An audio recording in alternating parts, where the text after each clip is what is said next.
원수와 가시를 통해 변화시키는 훈련이란 제목으로 함께 은혜를 나누도록 하겠습니다. 하나님은 다양한 도구로 높은 마음을 낮추시고 변화시키는 훈련을 하시는데요. 그 중에서 원수와 가시는 하나님께서 우리 영혼을 성장시키기 위해서 사용하는 중요한 도구입니다. 우리 삶에서 다가오는 많은 어려운 일들을 통해서 하나님은 우리 마음을 낮추시고 말씀으로 믿음과 순종의 훈련을 시키시는데요. 이 시간 원수와 가시의 역할과 유익에 대해서 함께 은혜를 나누도록 하겠습니다. 첫째, 변화시키기 위해 기도의 자리로 인도하는 원수를 피하지 마십시오. 누구에게나 일상에서 부딪히거나 괴롭히는 원수가 있어요. 그들은 대부분 가족이나 가깝게 지내는 사람들인데요. 많은 경우에 하나님은 그 원수를 주님께로 이끄는 이 도구로 사용을 하십니다. 한나의 경우 대적자 분인나로 인해서 기도의 자리로 나아가서 위대한 사무엘을 얻게 된 것을 통해서 분인나가 한나에게 유익한 존재였음을 우리는 깨달을 수 있어요. 사무엘상 1장 6절에 여호와께서 그에게 임신하지 못하게 하심으로 그의 족수인 분인나가 그를 심히 격분하게 하여 괴롭게 하더라. 이스라엘에서는요, 자식을 낳지 못할 경우에 첩을 얻는다고 해요. 한나의 남편은 한나가 자식을 낳지 못함으로 인해 가지고 분인나를 첩으로 얻어서 여러 명의 자식을 낳았는데요. 분인나는 자식을 낳지 못하는 한나를 심히 격분시키고 괴롭혔습니다. 격분하다 히브리어 카이스는 괴롭히다, 약올리다, 슬프게 하다, 충동질하다, 화나게 하다 그런 뜻이 있어요. 분인나는 자식을 낳지 못하는 한나를 하나님께 버림받은 여자로 여기고 온갖 방법을 동원해서 괴롭혔다라는 것을 우리는 알 수 있어요. 한나가 마음이 너무 괴로워가지고 하나님께 나아가서 통곡을 하면서 자식을 주시면 하나님께 드리겠다고 이렇게 서원을 하였어요. 한나가 이렇게 하나님께 나아가서 기도할 수 있도록 결정적인 역할을 한 사람은 괴롭게 하는 원수 분인나였습니다. 사랑하는 남편의 친절한 의뢰보다 원수의 악랄한 공격이 한나를 더 하나님께로 나아가게 했다는 것이죠. 하나님은 원수를 통해서 한나를 기도의 자리로 인도했고 자식을 하나님께 바칠 수 있는 포기의 은혜도 주셨습니다. 한나에게 대적하는 분인나가 없었다면 위대한 사무엘이 태어나지도 않았을 거예요. 하나님께서 부르시고 아들의 형상으로 우리를 빚으시기 위해서 연단하실 때는 가까운 곳에 분인나와 같은 원수를 붙여줍니다. 이런 원수는 사랑할 수밖에 없는 남편일 수도 있고 아내일 수도 있고 그리고 자식일 수도 있고 친정, 식구, 시댁, 식구, 부모, 형제들 아니면 이 교회에 함께 신앙생활하는 믿음의 형제들일 수도 있습니다. 우리 영혼을 성장시키는 사람들은 친절하게 잘 해주는 사람이 아니라 대적하는 원수입니다. 지속적으로 강력하게 괴롭히는 그 원수의 공격은 마음을 힘들게 해서 하나님께 나아가서 기도하지 않으면 견딜 수 없는 상태로 만드는 것이죠. 예수님께서 마태복음 10장 34절에 화평을 주러 온 줄로 생각하지 말라. 화평이 아니요 검을 주러 왔노라. 그 말씀을 하고 있어요. 예수님이 우리를 위해 구원하시고 성령으로 우리 안에 오셨잖아요. 그런데 먼저 화평을 주시는 게 아니라 검을 주러 오셨다고 하는데요. 하나님은 혼적 생명을 주기 위해서 먼저 집안 식구와 불화의 과정을 허락하신다는 거예요. 화평을 주기 전에 먼저 죄를 전부 드러내서 말씀의 검으로 수술을 한 후에 관계를 화평하게 해주시다는 것을 알 수 있어요. 그러니까 평화 후 전쟁이 아니라 전쟁 후 평화. 그러니까 모든 그 문제, 사실 문제가 있는 게 정상이에요. 문제 없는 게 문제예요. 문제가 있는 게 당연한 것이에요. 믿는 사람들에게는. 우리의 진짜 원수는요, 사단이죠. 근데 마귀는 사람을 통해서 역사하고 질병과 물질과 여러 가지 사건들을 통해서도 다양한 통로로 마귀는 역사를 하는데요. 그래서 원수가 사실 사람뿐만 아니라 마귀가 나를 힘들게 하는 모든 것들이 사실 원수인 거예요. 원수를 사랑하라는 것도 결국 원수가 나를 포기시킴으로 해서 하나님과 이웃과의 관계를 화평하게 회복시켜주기 때문에, 그래서 원수를 사랑하라는 것이죠. 시편에 보면 다윗의 기도, 또 주를 향한 그의 갈망과 탄식은 시기심으로 핍박하고 죽이려고 하는 사울로 인한 것이었어요. 사울에게 쫓기고 주변 사람들에게 억울한 일을 당했을 때에 다윗은 시편 39편 9절에 내가 잠잠하고 입을 열지 아니함은 주께서 이를 행하신 까닭이니이다 라고 고백을 합니다. 그러니까 원수가 나를 괴롭혀도 할 말이 없는 거예요. 하나님이 허락하셨기 때문에. 다윗은 하나님과 가로막힌 죄를 제거하기 위해서 사울과 괴롭히는 주변 사람들을 허락하셨다는 것을 깨닫고 연단을 달게 받아들였습니다. 다윗의 유일한 피난처는 하나님의 임재 안에서 기도하는 것이었어요. 다윗이 사울을 피해서 도망다니며 연단받은 세월은 오래 걸려서 결국 끝이 났죠. 원수 사울을 도구로 해서 하나님의 훈련을 통과하고 나서 하나님의 마음에 합한 자가 되어서 이스라엘의 왕이 되었어요. 다윗을 온전하고 아름다운 사람으로 만들어준 가장 강력한 훈련의 도구가 사울이었습니다.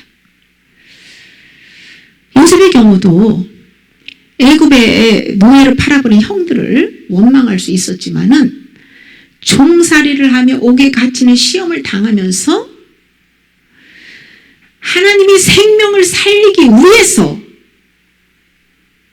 형들을 이용하시고 또 하나님이 섭리하시고 뜻하신 모든 것을 깨닫고요, 원수인 형들을 용서하고 그들을 위로하고 그들을 돌보고 품었다는 것이죠. 하나님이 원수와 같은 사람이나 각종 어려움을 허락하시는 것은 1차적으로 나의 영혼을 살리고 두 번째는 이웃을 살리기 위해서예요. 하나님께서 믿음과 순종을 가르치시기 위해서 우리의 삶의 대적자 원수를 허용하십니다. 옛 생명을 죽이고 새 생명으로 거듭 태어나게 하기 위해서 사울과 같은 사람을 붙여줍니다. 이때 사울을 통해서 내 속에 똑같은 사울을 발견해서 회개해야 합니다. 그리고 밖에 있는 사울은 주님의 손에 맡겨드리고 사랑으로 섬겨야만 하나님이 허락한 시험에 합격하고 그 다음 단계로 나아갈 수가 있습니다. 둘째로 가시, 우리를 훈련하는 도구를 하나님이 가시를 사용하시는데 이 가시는 날카롭게 찌르면서 고통을 주어서 겸손하게 한다는 것이에요.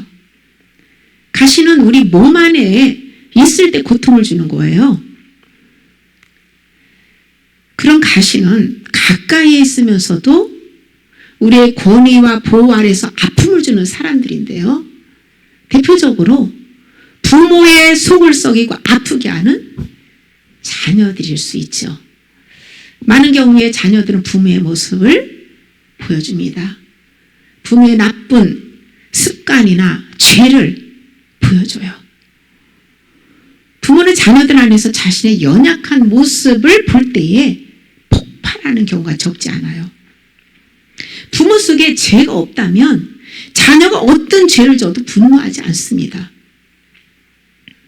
왜냐하면 죄 속에 있는 어둠의 영은 동일한 죄에 반응을 하기 때문이에요. 그러므로 상대의 죄를 민감하게 반응하고 비판하는 것을 통해서 내 속에 숨겨진 동일한 죄가 있다는 것을 발견하고 회개해야 합니다. 가시와 같은 자녀들은 부모의 죄를 깨닫게 하기 위한 도구예요. 자녀들은 부모의 거울이고 그림자입니다. 어린 자녀들의 모습은 부모의 모습이에요. 자녀가 잘못된 행동을 하는 것을 볼 때에 부모가 먼저 회개해야 합니다. 자녀들은 아직 부모의 그림자이며 부모와 연결되어 있기 때문이에요. 그래서 어린 아이가 아프고 잘못된 것을 볼 때는 전부 부모가 자기 죄를 깨닫고 회개를 해야 돼요. 그래야 문제를 해결받을 수 있어요. 자녀들을 통해서 하나님의 말씀을 깨닫고 주의 음성을 들어야 합니다.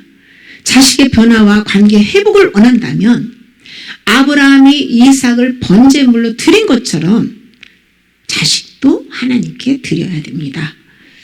마음으로부터 내 자식이 아니라 하나님의 자식으로 여길 때에 하나님은 그 자식을 책임지는 거예요. 내 생명도 내 생명이 아니에요. 그러므로 자식도 내 자식이 아니라는 것이죠. 이 시대에 예수님을 믿는 많은 자녀들 가운데에서 그 이 미디어를 통해서 게임 중독, 음란 중독, 마약 중독, 여러 가지 너무 많은 중독에 빠져서 그 고통을 당하는 부모들이 많습니다. 이런 사단의 결박은 하나님 외에는 누구도 풀 수가 없어요. 어떻게 이 결박을 풀까요? 기도만 해서 될까요? 한나처럼 하나님께 완전히 자식을 드리는 서원이 필요합니다. 이것은 자식을 하나님의 자식으로 올려드리고 자식에 대한 소유권을 내려놓고 전폭적으로 하나님께 그 자식을 맡겨 올려드려야 돼요. 부모가 우상처럼 자식을 품에 끌어안고 내려놓지 못하기 때문에 저주의 영이 자식을 묶어버리는 경우가 적지 않습니다. 부모의 죄가 자식에게 그 영향을 미치는 것을 다윗을 통해서도 우리가 깨달을 수 있잖아요. 다윗은 간음죄와 살인죄를 짓고 거짓으로 그것을 감추었을 때 나단 선지자를 통해서 하나님의 책망을 듣고 회개했죠. 그때 주님께 용서를 받았어요.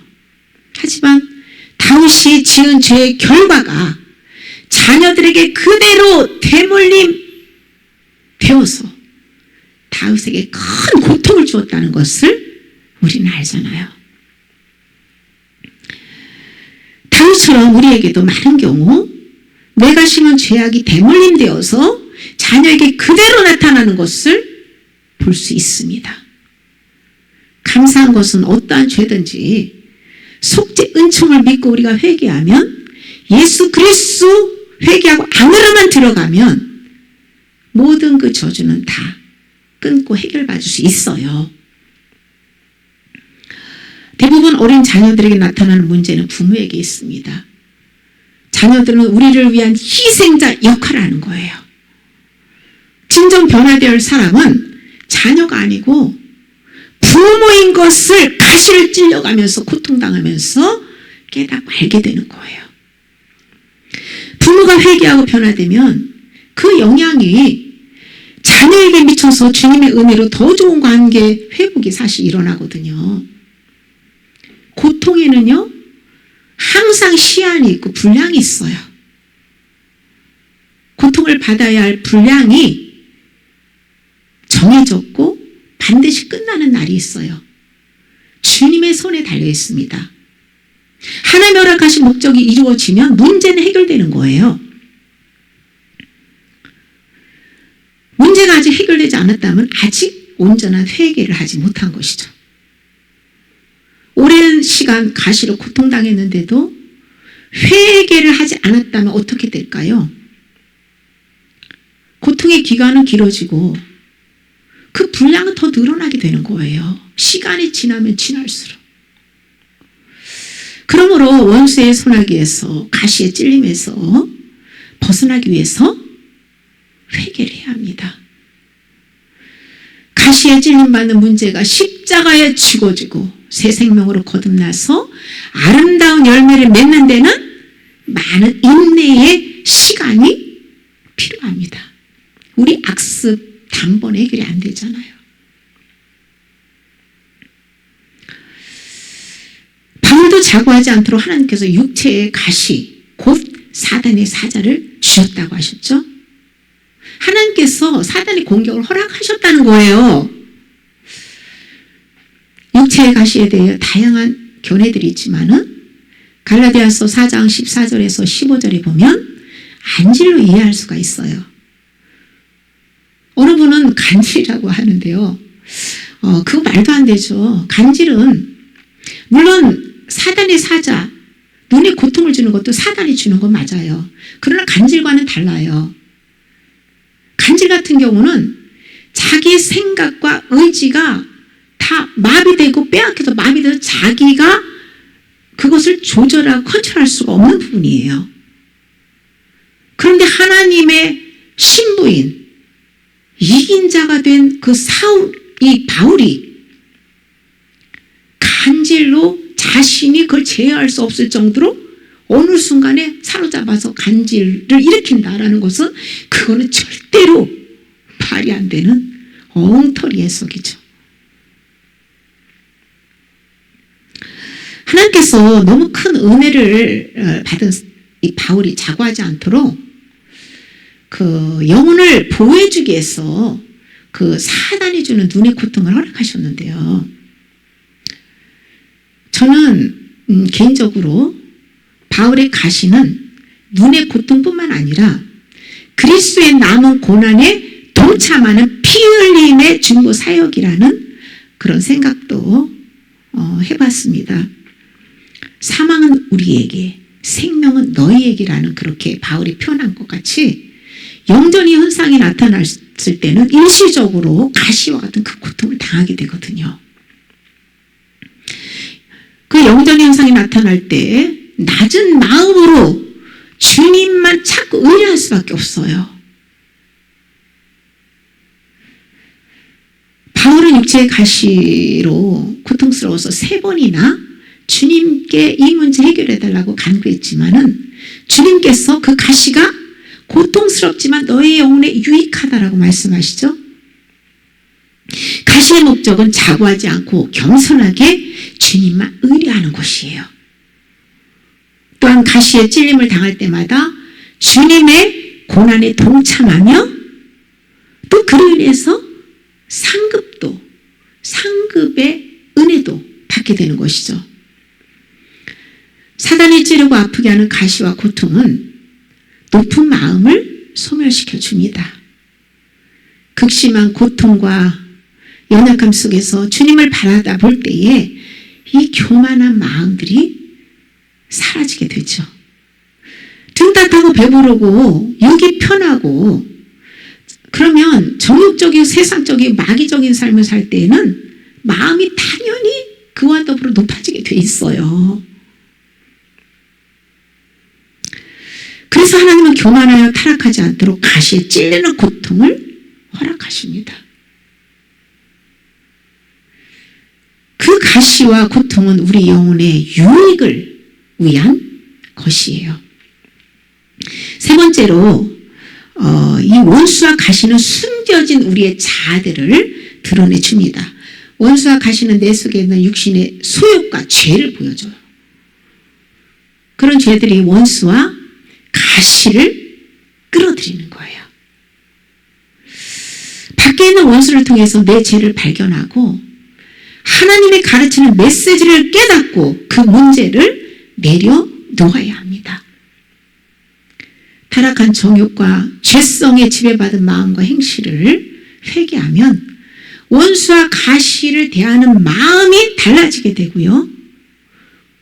그렇게 될 때는 더 이상 그 원수도 가시도 사라지게 되는 거예요. 하나님은 왜 원수를 허용하실까요? 그것은 자기를 사랑하고 하나님 자리에 앉아서 내 중심적으로 행하는 죄들을 보여주기 위해서예요. 원수가 내면의 참 모습을 보여줍니다.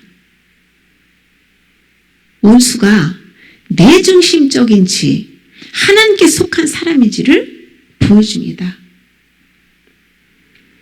내 속에 불순한 마음들, 불순한 동기들, 내 속사람을 원수가 보여주기도 하고요. 그래서 원수와 가시가 내가 주인 삼은 모든 것들을 내려놓도록 절망 가운데를 인도해서 하나님의 뜻을 성취시켜줍니다. 왜 주님께서 집안 식구를 원수라고 하시고 그 원수를 사랑하라고 하셨을까요? 속에 감춰진 죄를 드러내서 회개시키기 위해서예요. 가장 가까운 사람이 내 감춰진 자아를 폭로시켜 주잖아요. 죄성을 자극하고 본성을 드러내주기 때문에 주님께서도 내 집안 식구가 왼순이라 하고 말씀하신 거예요. 원수는 우리의 속사람을 보여주는 거울이에요. 눈이 열려서 자신을 보게 되면 대적하는 원수는 바로 내 속 안에 있다는 것을 알게 돼요. 원수와 가시가 바로 나의 모습임을 깨닫게 해줍니다. 원수를 통해서 자아를 깨닫고 회개하고 낮아지면 그의 임무는 완수했기 때문에 더 이상 괴롭힘 당하지 않습니다. 그 원수가 곁을 떠나거나 아니면 서로가 관계가 더 아름답게 회복이 되죠. 저에게도 지금까지 살면서 가까이에 그 원수들이 있었고 또 떠나기도 했죠. 그런데 제가 그 원수를 통해서 내 죄를 발견해서 회개하고 유익을 많이 얻기도 했어요. 또 반면에 내 마음이 교만해가지고 상대의 탓으로 돌리고 상처를 주고 떠나보내기도 했어요. 그래서 그 후에 제가 바로 나의 죄를 깨닫고 인정하면서 내가 그들의 연약함을 사랑으로 온전히 끌어안고 잘 해주지 못한 것을 정말 후회하고 회개를 하는 시간들도 많이 있었어요. 우리는 뒤에 가서 후회하지 말고 지금 열심히 원수를 통해서 내 죄를 깨닫고 회개하고 그 원수를 사랑합시다. 네. 주님은 원수를 사랑하라고 하세요. 이것은 자기를 부인하고 하나님의 뜻에 굴복한 사람만 이행할 수 있는 병명이에요. 원수를 사랑하는 것은 겸손하게 자기를 버리고 주님을 사랑하고 주님의 뜻을 기뻐하는 사람이 행할 수 있습니다. 주님을 사랑하는 만큼 주님을 기쁘시게 해드리는 만큼 우리는 원수도 사랑할 수 있어요. 원수와 가시는 교만한 마음을 낮추고 주님의 뜻에 무릎 꿇게 만듭니다. 우리가 원수와 가시를 피하여 도망하지 말고 있는 자리에서 겸손하게 주님의 뜻에 순종한다면 주님의 뜻을 우리가 이루고 있는 거예요. 사실 원수가 큰 자아를 드러내주기도 하지만 속에 감추어진 세밀한 자아는 말씀의 빛이 드러내줍니다. 히브리서 4장 12절에 13절에 보면 하나님의 말씀은 살아있고 활력이 있어 좌우의 날선 어떤 검보다도 예리하여 영과 혼과 및 관절과 골수를 찔러 쪼개기까지 하고 마음과 이 생각을 판단하고 그리고 이 감추어진 모든 죄들을 다 드러내서 발가벗은 것 같이 완전히 하나님 앞에서 다 드러낸다는 거예요. 그러니까 완전 100% 드러내서 인정하고 받아들이고 회개한 영혼이 예수님의 신부가 될 수 있는 거예요. 그러니까 그것을 내 속의 원수 같은 죄들을 드러내주는 것이 사람이나 사물이나 모든 것을 하나님이 도구로 사용하시기도 하지만 더 세밀하게 내면을 밝게 비춰서 발가벗은 것처럼 죄를 깨닫게 하고 드러내서 회개시키는 것은 말씀의 빛이에요. 원수와 가시가 죄와 약점을 드러내주는데 말씀을 모른다.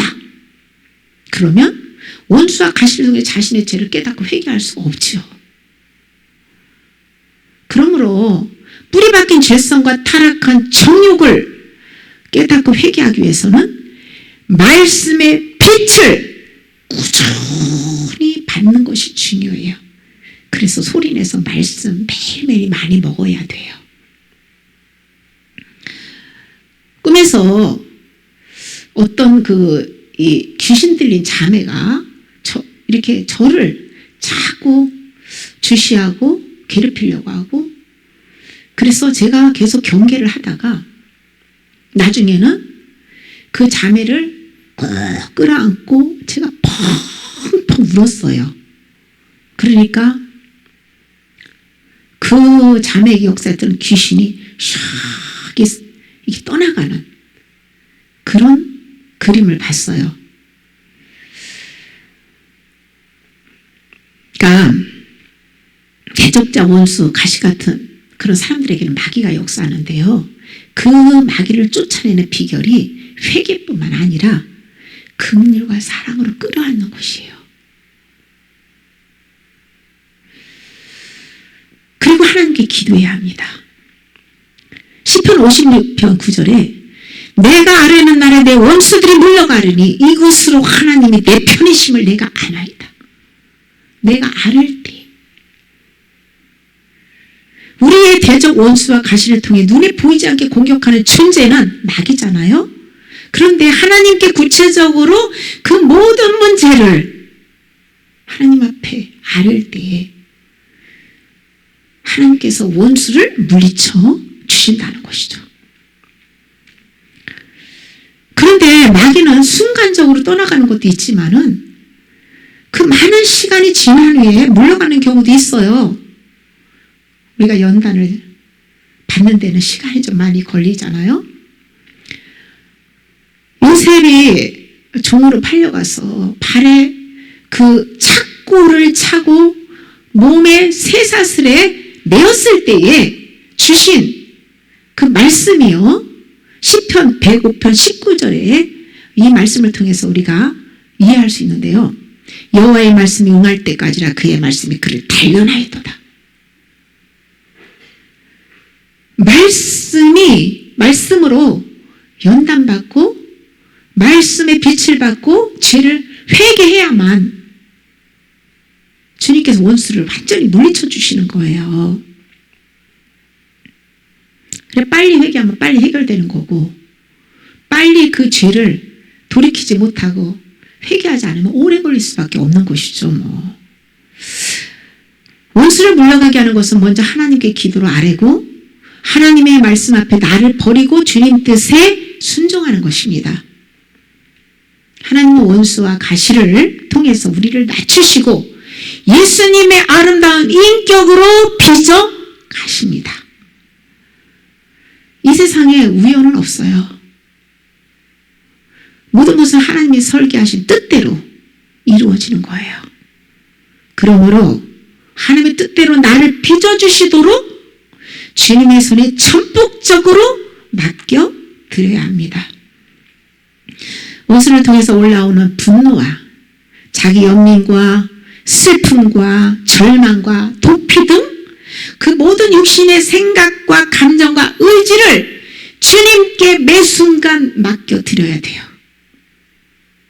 그리고 여호와는 나의 목자시니 내가 부족함이 없으리로다 라는 신뢰의 고백과 함께 감사하고 기뻐하며 주님만 바라봐야 합니다. 그러면 하나님은 원수와도 화목하게 해주신다고 했어요. 원수와 화목함과 더불어 신령한 하나님의 은혜와 복도 내려주시죠. 하나님은 겸손한 사람과 함께 하세요. 하나님과 언제나 함께 하려면 나를 먼저 내려놔야 합니다. 천국의 신령한 복은 낮은 곳에서만 누릴 수 있어요. 하나님은 겸손하고 통회하는 자의 마음을 소생시켜주고 그들과 함께 하시며 겸손한 자에게 지혜를 주시고 은혜를 베풀어 주세요. 주님의 지혜가 있어야지 원수를 어떻게 대하는지 우리는 깨달아 알 수 있잖아요. 하나님께서 그리스도의 아름다운 인격으로 변화시켜주기 위해서 원수와 가시를 보낼 때에 나를 즉시 포기, 부인하고 주님만 온전히 의뢰하는 저와 여러분이 되시길 예수님의 이름으로 축복합니다. 아멘.